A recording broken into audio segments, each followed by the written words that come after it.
마태복음 9장 9절에서 13절입니다. 신약성경 13쪽 정도에 기록되어져 있습니다. 교독하시고 마지막 13절을 함께 읽겠습니다. 제가 먼저 읽겠습니다.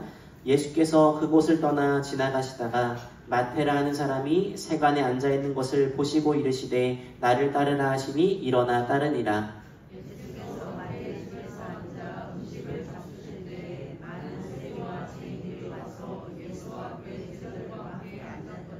바리새인들이 보고 그의 제자들에게 이르되 어찌하여 너희 선생은 세리와 죄인들과 함께 잡수시느냐.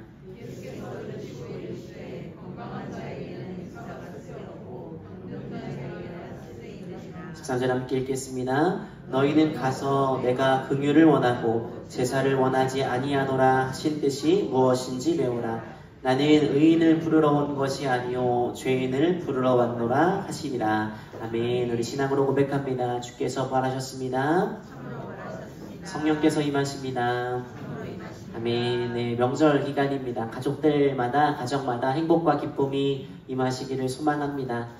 그런데 이런 명절을 보낼 때마다 제 마음에 가족들로 인해 기쁨을 누리지 못하는 그런 사람들이 많이 생각이 나곤 합니다. 혹시 여러분 주변에 그런 이웃과 성도들이 계시다면 이 명절 기간 좀 긴 기간인데요. 좀 따뜻한 사랑을 좀 나누는 그런 명절이 되었으면 좋겠습니다. 지난 8월 15일은 우리나라 광복 80주년이 되는 해였습니다. 그러다 보니까 많은 인터넷 매체나 뉴스에서 독립운동가들의 삶을 조명해 주었습니다. 참 위대한 분들인데요. 그 중에 이런 분도 계시더라고요. 김용환이라는 독립운동가이십니다. 드라마 미스터 선샤인의 한 역할의 어떤 실존 인물로 알려져 있는데요. 조금 특이한 별명이 하나 있습니다. 바로 파라코라는 별명입니다. 파라코는 재산이나 권력이 있는 집안의 자손인데요. 집안의 재산을 몽땅 털어먹는 남봉꾼을 의미합니다. 김용환이 아주 남봉꾼 기질이 있는 파라코였다고 해요. 도박을 일삼았다라고 하죠. 지방망신을 시키는 그런 인물로 알려져 있었습니다. 그런데 시간이 지나 반전이 숨어 있었습니다.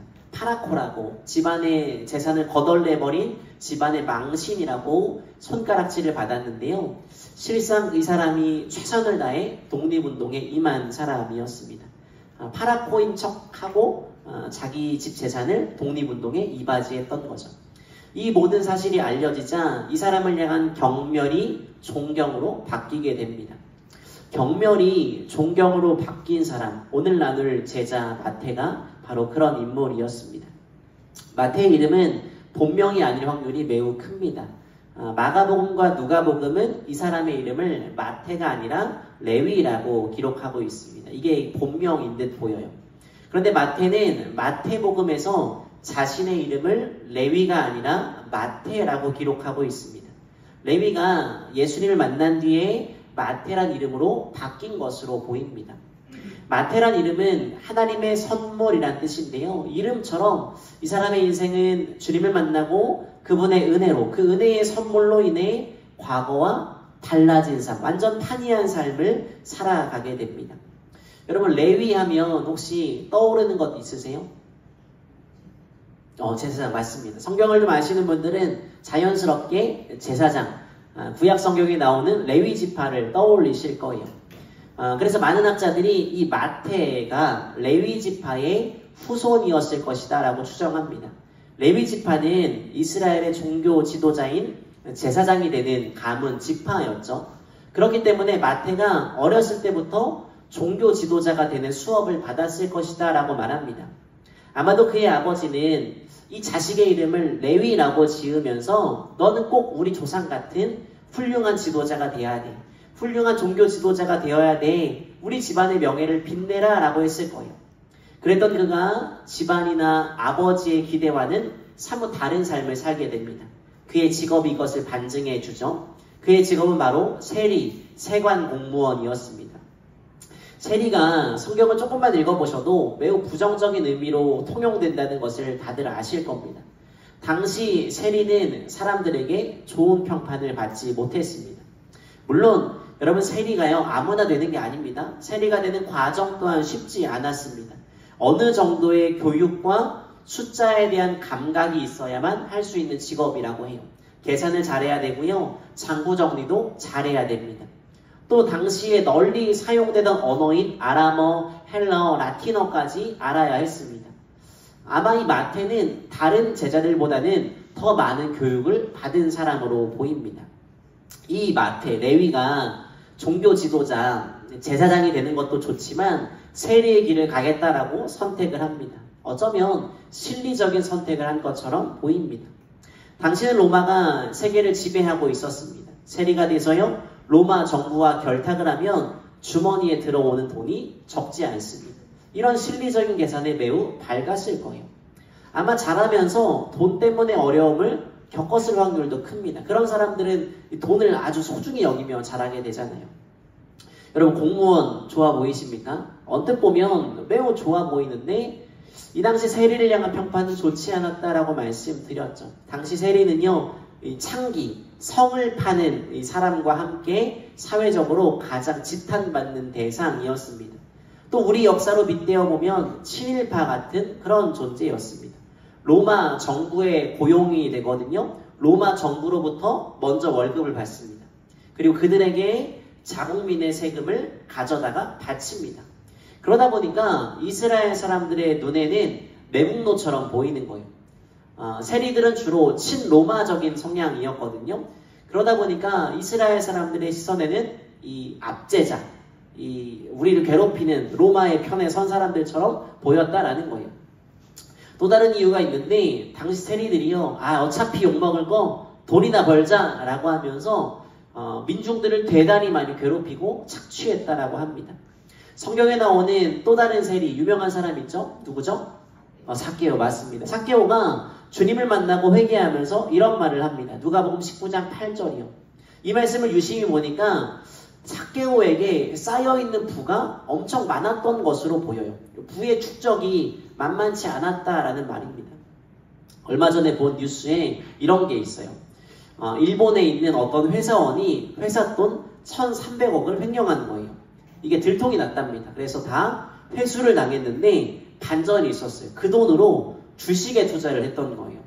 근데 아주 영민했던 사람인가 봅니다. 400억 정도의 수익을 남겼대요. 그리고 그 돈을 어딘가에 숨겨놨는데 밝혀지지 않고 있다고 합니다. 마태 역시도 엄청난 부를 쌓았을 거예요. 어떻게 추론해 볼 수 있냐면 마태가 가버나움이란 지역의 출신이거든요. 가버나움은 이스라엘의 북쪽에 위치하고 있습니다. 이 동네가 매우 묘한데요. 이스라엘의 수도인 예루살렘은 남쪽에 있습니다. 남쪽에서 북쪽으로 올라가려면 반드시 가버나움을 지나쳐야 돼요. 그리고 반대로 북쪽에서 예루살렘까지 내려오려면 반드시 가버나움을 거쳐야 합니다. 이 지도를 보면 티가 안 나는데 당시 도로는 그렇게 나 있었다라고 해요. 무슨 말이냐면 당시 어떤 무역 일을 하는 사람들이 그 길을 지나가려면 반드시 세관을 통과해야 됩니다. 그 세관 업무를 가버나움 출신 마태가 그곳에서 담당했을 거예요. 세금 부과는 세리의 마음이었기 때문에 많이 부과할 수 있습니다. 정해진 금액은 로마로 보내는 거예요. 나머지는 자기 주머니에 쏙 집어넣는 겁니다. 얼마나 원성이 자자했겠습니까? 당시 기록을 보면 세금 문제 때문에 민중들의 봉기가 여러 차례 일어났다라고 합니다. 세금이 너무 과중했고요. 사람들의 분노를 샀는지 알 수 있습니다. 여러분, 이 세리들이 얼마나 악랄하면요. 당시 세리 중에 진짜 악랄한 사람은 세금을 12%까지 먹였대요. 원래 로마에 내야 되는 돈이 100만 원인데 112만 원 내라고 말을 하고 12만 원은 누구 주머니에? 자기 주머니에 들어가는 거예요. 12만 원이 안 커 보이는데 수많은 사람들, 여기 있는 사람들에게 나가시면서 저한테 12만 원씩 내세요. 그러면 저는 이렇게 기분 좋게 고향에 갈 수 있을 것 같아요. 이렇게 얼마나 부를 많이 쌓았겠어요. 세관 검사를 하는 도중에 밀수품을 찾으려고 하는데 긴 꼬챙이나 막대기 같은 것을 가지고요. 사람들을 비웃는 표정으로 바라보면서 짐들을 막 쿡쿡 찔렀대요. 그래서 민중들의 혐오감을 굉장히 많이 불러일으켰답니다. 이런 이유 때문에 세리의 증언은 법정에서 효력을 발휘하지 못했대요. 여러분, 얼마나 비참합니까? 믿을 수 없는 사람이라는 거예요. 거짓말하고 사기치는 사람이라고 평가를 받고 있는 거예요. 그리고 더 비참한 게 있는데 당시 이스라엘 사람들은요, 회당이라는 곳에 모여서 예배를 드렸습니다. 토론을 하고 이런 모임의 장소였어요.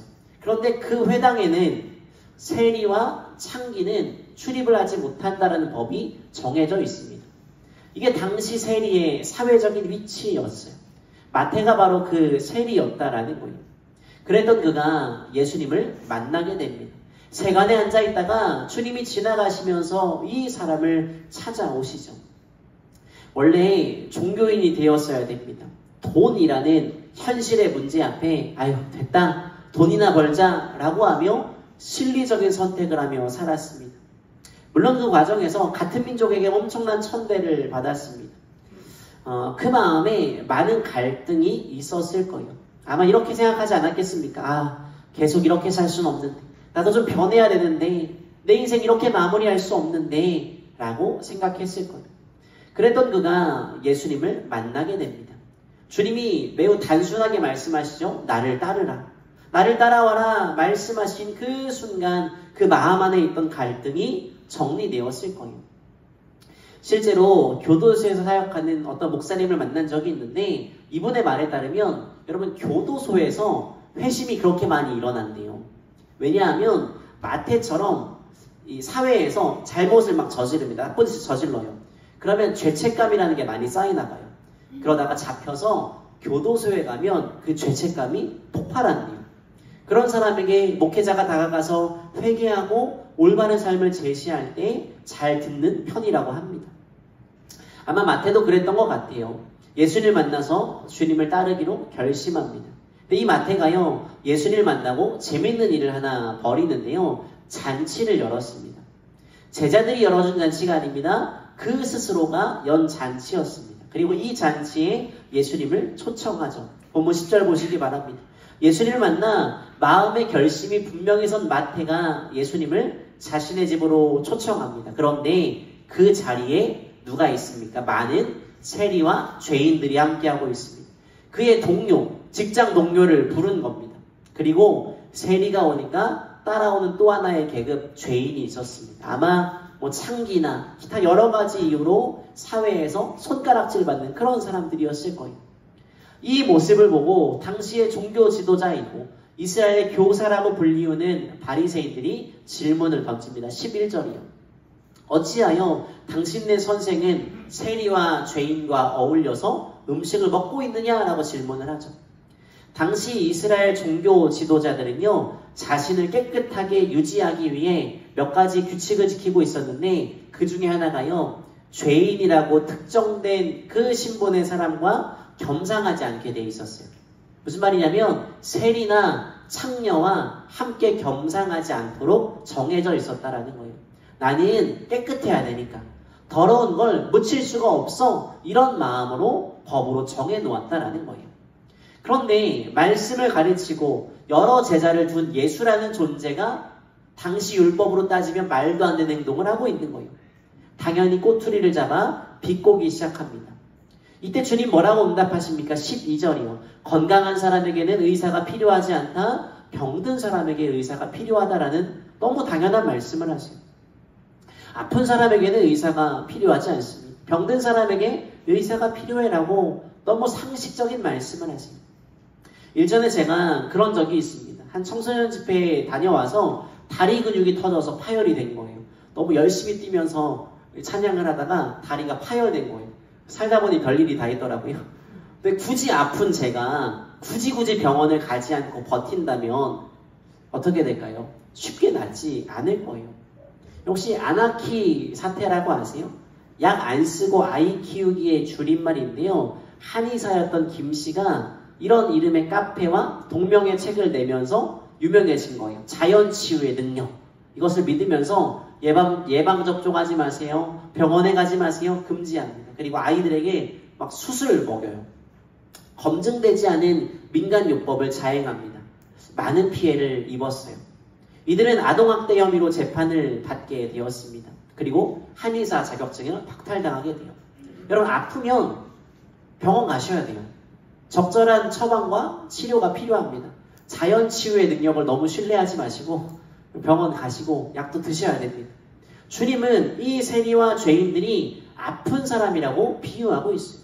그리고 당신을 만나 고침을 받게 되었고 구원의 길에 들어서게 되었다라고 말합니다. 전 이 일련의 과정을 바라보면서 마태의 태도가 굉장히 중요하다고 느껴져요. 무슨 말이냐면요. 마태가 예수를 만나고요. 함께 일하던 직장 동료들, 사람들의 손가락질과 무시를 받던 사람들을 다 초대합니다.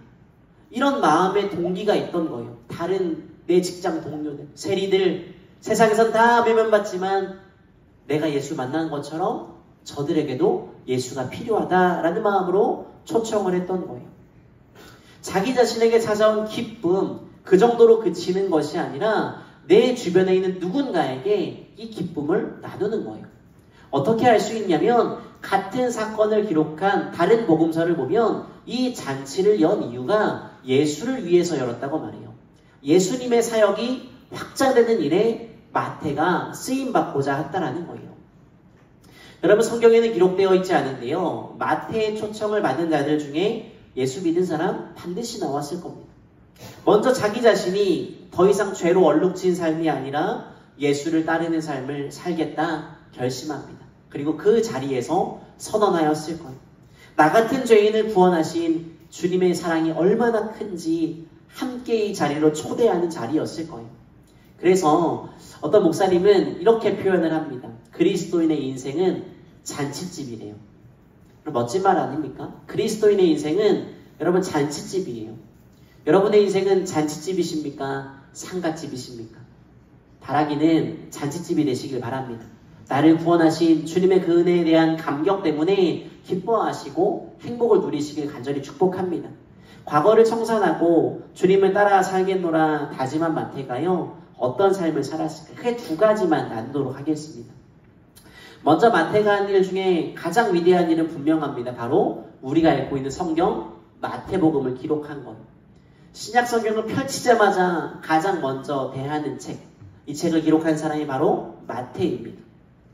여기에 마태의 이름에 담긴 비밀이 드러나죠. 아까 말씀드린 것처럼 그의 본명은 레위였습니다.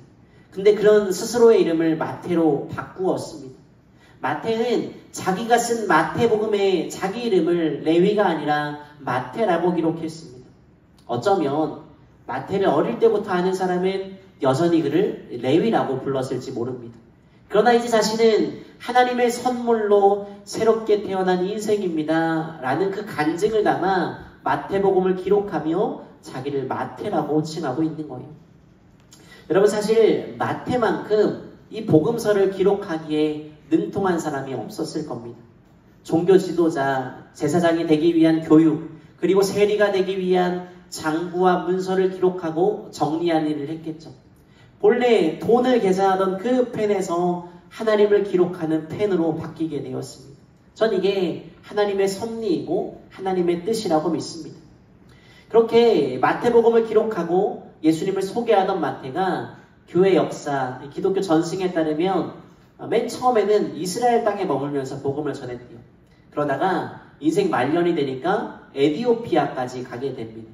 거기에서 복음을 전했다고 해요. 그러다가 에디오피아에서 복음을 전하고 돌아오는 길에 창에 맞아 순교한 것으로 전해지고 있습니다. 우리가 마태의 삶을 간단하게 추적해 보았는데요. 우리가 마태를 통해 깨달아야 될 것, 도전받아야 될 것은 무엇일까요? 첫 번째는요. 기쁨을 나누는 사람이 되어야 합니다. 여러분 기쁨을 나누는 사람이 되시길 바랍니다. 예수님을 만난 뒤에 이 사람이 잔치를 열어요.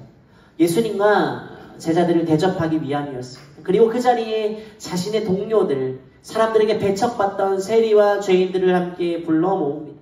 나만이 이 감격을 누릴 수 없기에 그 기쁨을 소개하는 사람이 되었어요. 여러분, 여러분에게 예수님은 소개하고 자랑할 기쁨이 되고 계십니까? 우리가 그렇잖아요. 자랑할 일이 생기면요. 어떻게 해서든 티를 냅니다. 요즘에 SNS가 가진 가장 큰 기능 중에 하나죠. 무엇을 먹었고 어딜 갔고 무슨 일이 있었는지 상세하게 올립니다. 여러분 생각해보세요. 수험생들이 대학을 합격하면 부모님들이 친구에게 전화를 겁니다. 무슨 일 있어? 아니 그냥 우리 애가 해준 것도 없는데 그냥 합격했지 뭐야. 이래요. 그러다가 자녀가 취업에 성공하기로 하면 또 전화를 합니다. 아니 뭐 대학 다닐 때 뭐 그냥 노는 것 같았는데 뭐 그냥 알아서 취업 톡톡톡 하대. 이래요. 삶이 이렇다라는 거예요. 그럼 여러분, 여러분의 생명을 구원하시고 죄인된 우리에게 구원의 길을 활짝 열어주신 주님에 대해서 자랑하고 그 감격을 나누고 계십니까? 여러분, 여러분에게, 저와 여러분에게 참된 믿음이 생겨 우리를 구원하신 예수님이 믿어지고요. 그 기쁨과 감격을 나누는 사람이 될 수 있기를 주의 이름으로 간절히 축복합니다. 아멘. 두 번째는요, 내 경험을 무시하지 말아야 합니다. 좀 어려운 말인데요. 이걸 신학적 용어로 은사적 헌신이라고 해요. 은사적 헌신. 어려운 말입니다. 쉽게 풀어 무슨 말이냐면 마태는 본래 나쁜 일을 하는 사람이었어요. 펜과 그가 쓴 글로 다른 사람을 아프게 했죠. 과중한 세금을 부과했을 겁니다. 그가 받은 많은 교육은 옳지 못하게 쓰였습니다. 그런데 주님을 만나고 나니까 그 모든 것이 옳은 방향으로 조정되었다라는 거예요. 마태복음을 기록하게 되었습니다. 여러분, 우리가 삶을 살면서 만나는 수많은 경험들이 있어요. 그 경험들은 다 무의미한 게 아니라 유의미한 거라는 거예요. 세리로 살면서 장부를 꼼꼼하게 기록했습니다. 그 마태가요, 예수님의 생애를요, 꼼꼼하게 낱낱이 기록하게 됩니다. 특히 마태복음을 잘 읽어보시면 예수님 말씀하신 것 중에 돈에 관한 내용들이 많이 기재되어져 있어요. 예를 들면 빚을 탕감하는 비유나 가이사이 로마 황제에게 세금을 바치는 것이 옳으냐, 이런 돈에 관련된 내용이 마태복음에 상세히 기록되어져 있습니다. 알렉산더 화이트라는 유명한 신학자가 있습니다. 이 사람이 이렇게 말했어요. 마태가 예수님을 따라 나서면서 그의 과거 직업, 세리라는 그 직업으로부터 그의 펜과 잉크를 가져왔다라고 말했어요. 말하자면 예수님을 만난 뒤에 내가 경험한 모든 것, 그러니까 재물이나 재능이나 지식이나 건강이나 경험 같은 것들이 새로운 차원에서 거룩하게 쓰임받을 수 있다라는 거예요. 범키라는 가수가 있습니다. 젊은 친구들은 알 텐데요. 힙합이나 랩을 하는 가수이거든요. 근래에는 유명한 찬양팀과 같이 협업을 했어요. 이 사람이 결혼을 한 뒤에 부부싸움을 진짜 많이 했대요. 그러다가 아내가 베이직 교회 조정민 목사님이 담임하시는 그 교회에 가보는 게 어떤가 권유를 했고 함께 출석을 하게 되었답니다. 처음 예배에 가게 된 날 마음에 감격과 은혜가 찾아왔대요. 죄에 대한 말씀을 들으면서, 여러분 그런 거 있잖아요. 말씀이 내 얘기로 들리는 거. 그게 은혜 받는 거 아시죠? 말씀이 내 얘기로 들려야 되는데 네 얘기로 들리면 문제가 있는 거 아시죠? 내 얘기로 들리기 시작했대요. 과거에 대한 죄책감과 후회가 생기는 밤이었대요. 그렇게 주님을 만나고 4일 정도가 지났는데 검찰 수사관들이 집을 들이닥쳤답니다. 대마초 마약을 투약하고 판매한 혐의에 대해서 수사가 시작된 거예요. 그 과정에서 가족들이 이 사람이 과거에 저질렀던 나쁜 행실을 다 알게 되었답니다. 자신도 너무 부끄러워서 아내에게 미안하다고 사죄를 구하고 이별을 구했답니다. 놀라운 건 아내가 이 사람을 용서해 주었대요. 아내분이 새벽 기도를 갔다가 구치소에 갇혀있는 남편에게 와서 고린도후서 5장 17절 그리스도 안에 있으면 새로운 피조물이라 이 말씀을 적어주고 갔더랍니다. 결국 그 사람이 구속이 되어서 감옥에 들어가게 됐어요. 그곳에서 아내가 적어준 그 말씀 쪽지를 붙들었고요. 어렸을 때부터 친하게 지내던 나쁜 부류의 사람들을 바라보면서 내가 더 나쁜 사람인데 라는 회개가 끊임없이 몰려왔대요. 형기를 다 마친 뒤 나와서 과거에는 누군가를 조롱하는 노래를 지었었는데 전혀 다른 노래를 만들어 부르기 시작합니다. 마약이나 각종 범죄의 위험을 말하기 시작, 자기가 해봤더니 이게 얼마나 나쁜 것인지 알게 되었습니다 라고 말하게 되었다는 거예요. 다른 사람들을 옳은 대로 인도하는 삶을 살고자 지금도 부단히 노력하고 있습니다. 여러분, 과거에 있던 여러 경험들, 특별히 잘못된 경험들, 그저 내버려 두는 것, 외면하는 것이 아니라 그것을 교훈 삼으셔야 돼요. 올바른 삶의 방향으로 바꾸어 나가 하나님을 드러내는 도구로 쓰는 거예요. 내가 이것이 얼마나 위험한지, 내가 과거에 이런 잘못을 겪어봤는데 라고 말할 수 있다는 거예요. 여러분, 우리가 과거에 겪었던 불행과 아픔, 이 모든 것이 없기를 바랍니다. 없었기를 간절히 바라요. 그런데 없었으면 좋았을 그것들이 우리에게 찾아왔죠. 그것을 교훈 삼아 더 성숙한 삶을 살아가는 사람이 있는가 하면 그냥 아픔에 머물러 있는 그런 사람들이 있어요. 우리 옛날에 너무 아팠잖아. 여기에 머물러 있는 사람이 있어요. 바라기는 우리가 지나며 만나는 그 수많은 경험들이요, 주님께 붙들려서 올바르게 쓰임받기를 간절히 바랍니다. 마태가 그랬던 것처럼 말입니다. 말씀을 맺겠습니다. 우리 시대는 또 한 명의 마태 같은 제자를 기다리고 있습니다. 주님이 마태에게 말씀하셨고 오늘 우리에게 말씀하십니다. 바로 나를 따르라 라고 말이죠.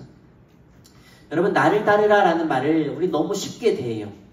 우리 너무 쉽게 마태의 결심을 바라봅니다. 아, 마태가 일어나 따라갔구나 라고 말이죠.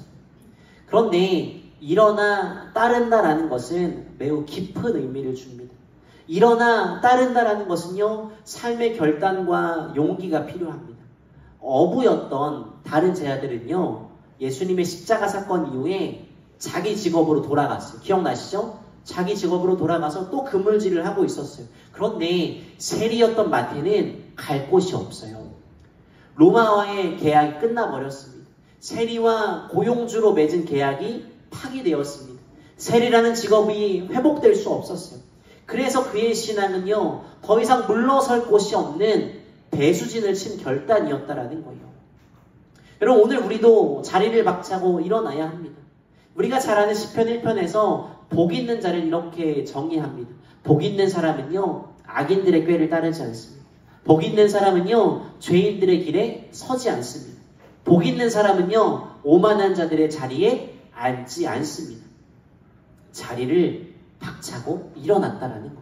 의인은, 복 있는 사람은 그런 사람이라는 거. 마태는 자리를 박차고 일어났습니다. 타인을 아프게 하고 자기 욕망을 따르던 그 세관을 박차고 일어났습니다. 타인을 위해 잔치를 베푸는 자리에 서게 되었고, 자신의 경험을 예수님을 기록하는, 예수님의 이야기를 기록하는 그 자리에 서게 되었습니다. 여러분, 우리의 삶이요, 죄된 자리를 박차고 일어나기를 바랍니다. 일어나서 주님을 따라 살아가는 그런 믿음의 사람, 참된 제자가 되기를 간절히 바랍니다. 여러분, 하나님 사랑하시죠? 주님이 우리를 구원하셨고 주님이 우리를 여전히 사랑하십니다. 그 구원의 감격을 기억하며 기쁨을 나누는, 잔치를 베푸는 인생이 되시기 바랍니다. 아까 설교 서두에 명절을 보내면서 혹시나 이 명절을 기쁘게 보내지 못하는 사람들이 있다면 사랑을 좀 나누셨으면 좋겠다라고 말씀을 드렸죠. 왜요? 하나님의 사랑을 받은 사람으로서 나누어 보시는 것. 또 예수님의 이야기를 기록했던 그 마태처럼, 기록해서 전했던 마태처럼 우리에게 다가온 예수님의 이야기를 전하는 사람이 되시기 바랍니다. 우리가 겪었던 수많은 경험들이 헛되지 않음을 기억하고 여러분, 삶의 자리에서 주님을 잘 드러내며 살아가는 참된 제자가 되시기를 주의 이름으로 간절히 축복합니다. 함께 찬양하며 기도하겠습니다.